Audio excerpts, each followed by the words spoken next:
Kompas Petang kami lanjutkan bersama saya Maido Pelfrina. Presiden Prabowo Subianto menargetkan pengiriman tim pendahulu pasukan perdamaian ke Gaza Palestina dapat dilakukan dalam 1 hingga 2 bulan ke depan.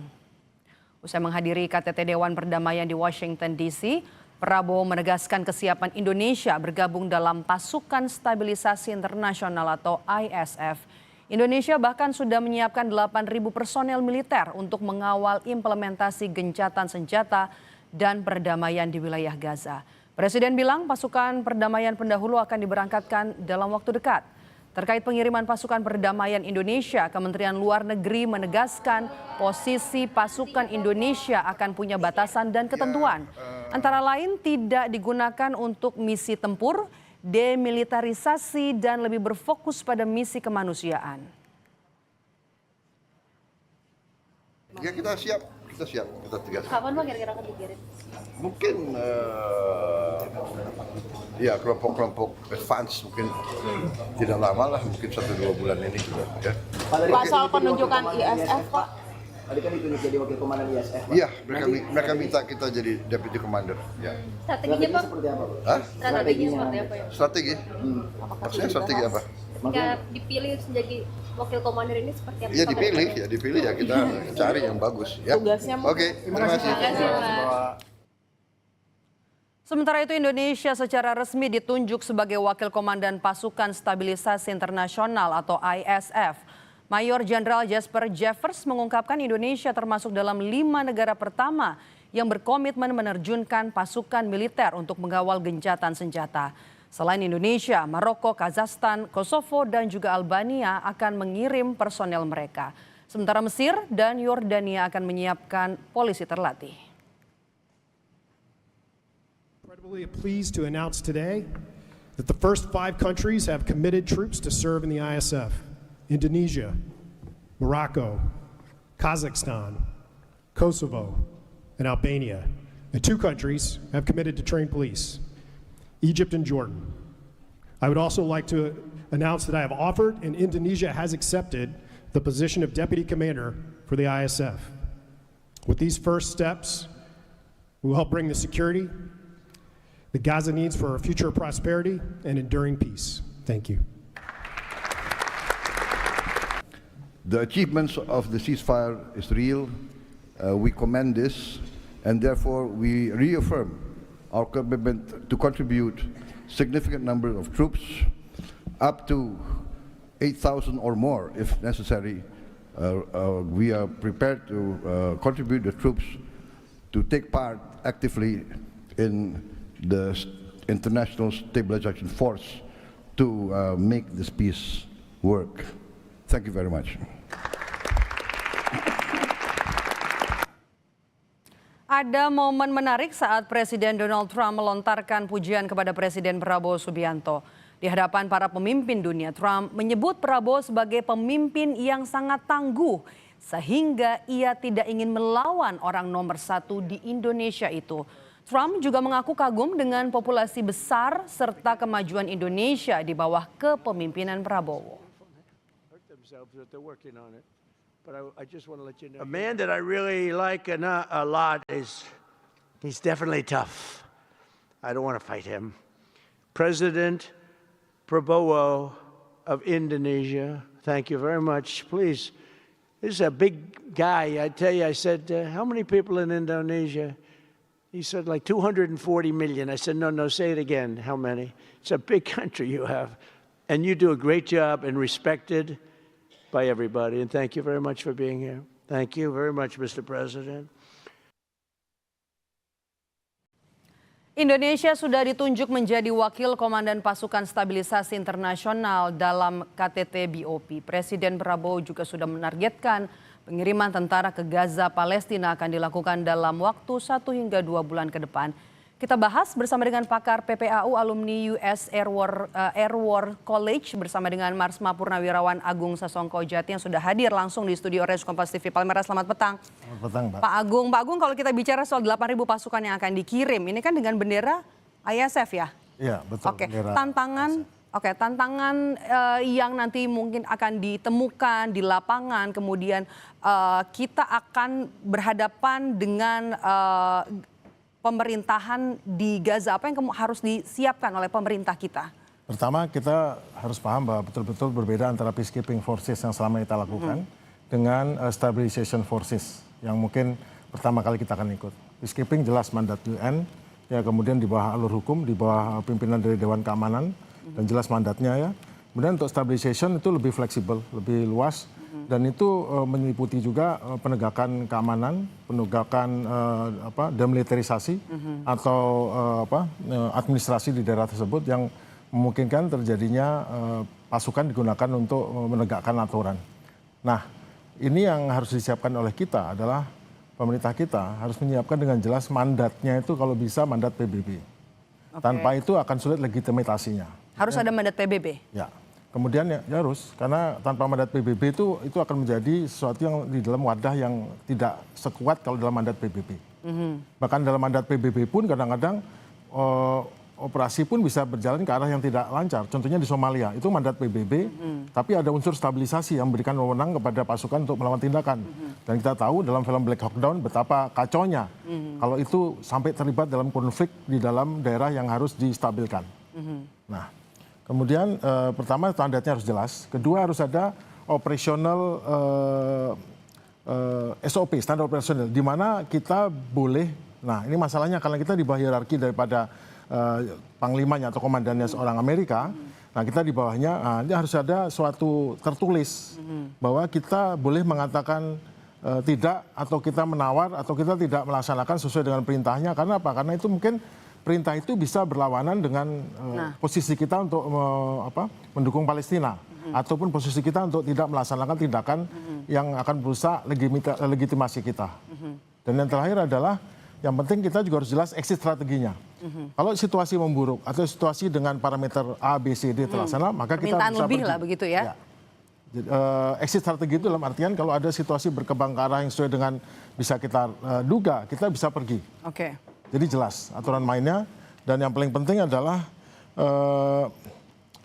karena kita dipimpin oleh seseorang ataupun pimpinan militer dari negara luar, maka jabatan kita sebagai wakil itu jangan hanya untuk reputasi internasional, tetapi nanti dalam pelaksanaan tidak memiliki wewenang untuk mengambil keputusan sendiri selama keputusan itu sesuai dengan mandat.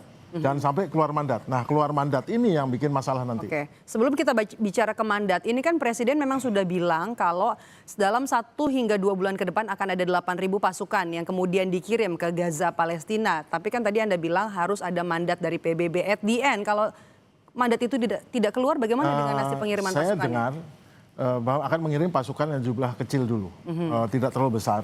Pasukan ini akan berfungsi untuk melihat situasi, berhubungan pasukan dengan pendahulu faksi-faksi, yang tadi dibilang Presiden. Oke. Berhubungan dengan faksi-faksi, melihat situasi, mungkin bisa berhubungan dengan pihak yang ada di lapangan, pihak-pihak pasukan di lapangan, untuk bisa memperkenalkan diri, kulonowon, istilahnya bahasa kita ya.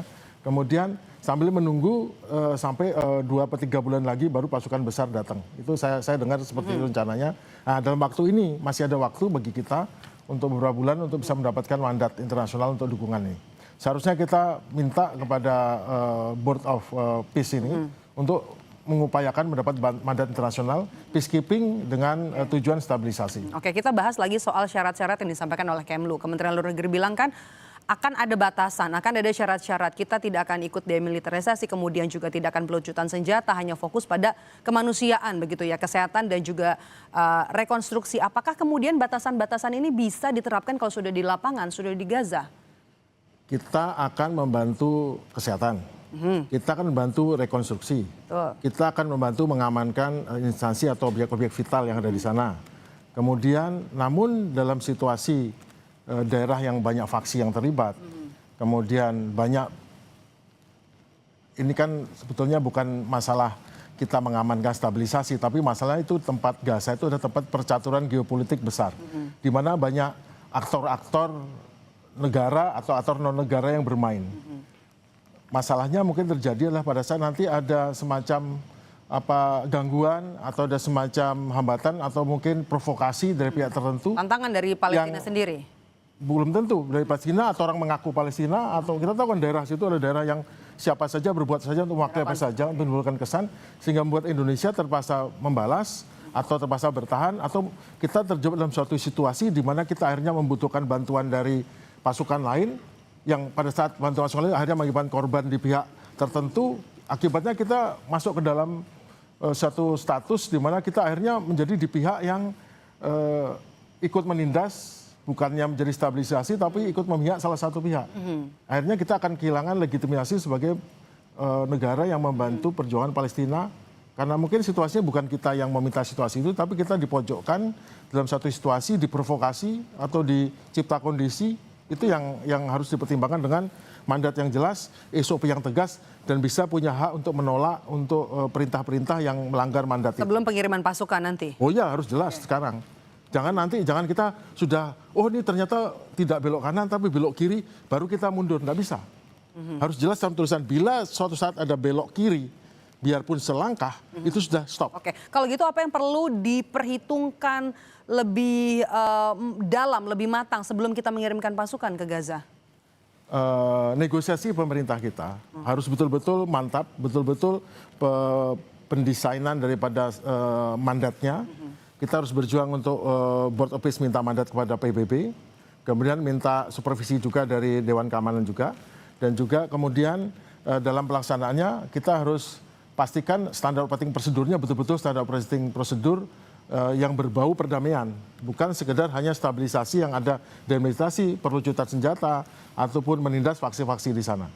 Ingat bahwa kita hanya untuk misi yang berbau menstabilkan dalam ranah rekonstruksi, dalam ranah kesehatan, dan rangka menjaga objek vital. Namun tetap sebagai pasukan yang mungkin terbesar nanti di sana, nah kita ada kemungkinan untuk mengalami friksi ataupun gangguan ataupun diprovokasi. Nah itu yang harus betul-betul kita latihkan di Indonesia, kemudian kita simulasikan juga, dan juga simulasikan baik simulasi wargaming ataupun pasukan untuk dilatih, untuk diwaspadai betul-betul bahwa karena situasinya adalah situasi yang sangat tidak tidak enak, karena ini betul-betul sampai sekarang pun konflik masih tidak damai. Kita tidak mendamaikan sesuatu yang sebetulnya saat ini hanya dalam kata adalah perdamaian, tapi tidak ada perdamaian, belum ada perdamaian. Ada juga nih soal yang dibahas soal pendanaan, pembiayaan. Bagaimana soal mandat pembiayaan ini nanti? Kalau dibilang BOP akan membiayai pasukan, artinya kita juga akan berkontribusi. Kita kan sudah disebutkan bahwa kita berkontribusi dengan dana $1 miliar. Kemudian sebagai anggota tetap kan. Dan mungkin anggota, kalau nggak mungkin tidak anggota tetap menjadi wakil pasukan stabilisasi kan. Dan kemudian Amerika akan memberikan juga kalau nggak salah $10 miliar untuk di-stabilisasi juga. Dan saya kira Amerika cukup mampu untuk itu. Namun kita jangan melihat juga segi negatifnya. Ada peluang juga bagi kita, bagi Indonesia. Ada apa peluangnya, Pak? Peluang-peluangnya adalah pertama adalah status Indonesia sebagai negara middle yang power tapi sudah mulai berkembang. Dan memang Indonesia sudah waktunya. Kemudian yang kedua adalah kita operatif, jadi kemampuan operasional interoperability antara kita dengan negara lain, khususnya Amerika, bisa meningkat dengan pesat, dan kita bisa menggunakan alat-alat modern terbaru yang disediakan oleh Amerika. Kita bisa memanfaatkan itu. Kemudian juga akses diplomatik kita untuk masalah Timur Tengah, dan yang penting adalah leverage kita lebih tinggi dengan Amerika. Tanpa menjadi sahabat atau mitra strategis Amerika, kita punya hubungan yang jauh lebih bagus dengan Amerika dibandingkan dengan ini. Dan artinya buktinya, kita mulai diperhitungkan. Mulai diperhitungkan. Oke. Negara penting.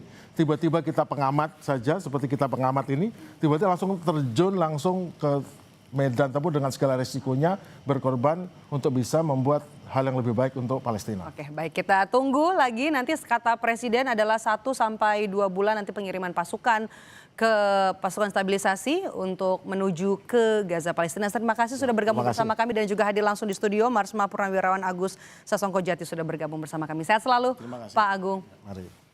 Usai